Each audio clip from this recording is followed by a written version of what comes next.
One thing that comes to mind very strongly is Chinese brands going overseas need to let go of this idea and inclination to position themselves as Chinese and to focus on customers in other markets as a brand. It doesn't need to be based on Chinese heritage or anything about being China, but about what that need is for that customer and what that brand can give to the customer. You know, there's been a number of commercials and advertisements and campaigns of Chinese brands outside. Those that have done very well have not flouted their Chineseness, but have focused directly on what it is those customers like in those markets. When Chinese brands going to overseas, they should not consider just only position themselves as a low-cost product. They should rather build the emotional bond with the consumer, because the low price is a good entry as a point, but ultimately it's not sustainable. So therefore, on the longer term, they should build like premium positioning in the market. I think to answer this question, you have to look back 20 years in China. Not just look overseas, but what happened here in China 20, 25 years ago. And that was, where were the brands that succeeded and the ones that failed? And if we could draw a line of what those brands succeeded 20 years ago, it was basically two simple things: patience and understanding of the market. That's how you succeeded in China. Patience, understanding the market, right? The brands, the Western brands, Western and Japanese and European brands that succeeded here were those brands that followed those two steps. They're patient in the market, took their time to understand things, and they also really took time to understand it. Many of those kind of go hand in hand. Now, if you want to put that into advice for the brands going overseas, take that same advice. First and foremost, you just need to understand the market. And that is the foundation that's going to allow you to be successful. Second thing is that local talent is going to be critical. Just as when foreign companies come into China, the ones that haven't found the right local talent or haven't partnered with companies that bring the right local talent, they're going to be challenged. How can they possibly succeed? So that's just a baseline.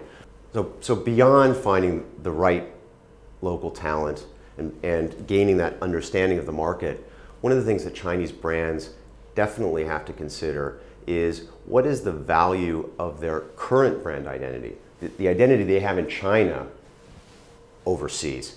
And for many Chinese brands, this means potentially reconsidering their brand identity. Now, again, this is something that many foreign brands have done coming into China. Look at Pizza Hut in China. This is not fast food or QSR. This is date night. This is sit down and have an experience. So Pizza Hut, did a great job of saying, what we are in the US is not what the Chinese consumer is going to embrace. So Chinese brands have to think the same way. For you to go to elsewhere, I think people really need to assess whether it's the right time for them to do so. And first, you have to be really the best in your market. And the second was like wherever you go, you have to be better in terms of offering, in terms of the product, service you provide in that market. So no rush. Advice that I give the Chinese brands to get into the global markets is, I think the first part is they need to increase their awareness, because even though there are not of Chinese brands enter into the global market, however, seems the awareness is not that high. So raise the awareness is the first priority, I think. And the second thing is, I think the marketer needs to understand the foreign consumers' mindset, because we anticipate that the mindset between the local Chinese and also the foreign consumer is definitely different. So that means they need to incorporate their global perspective into their strategy, so that to make sure the foreign consumers can comfortable with the Chinese brand.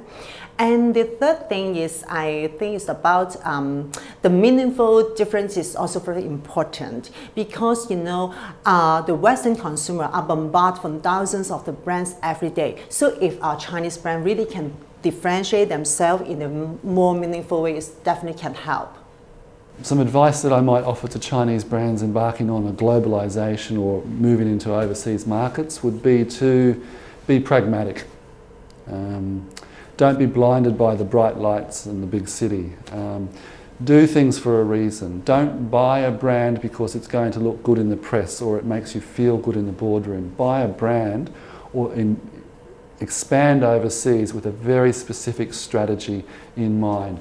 Now that strategy might be about creating a feel-good factor amongst consumers back home, or it might be about creating or acquiring skills and a level of sophistication that you feel will be useful both in your marketing strategies in China and abroad. But be very clear about what that action is going to give you and what the advantages it will give you.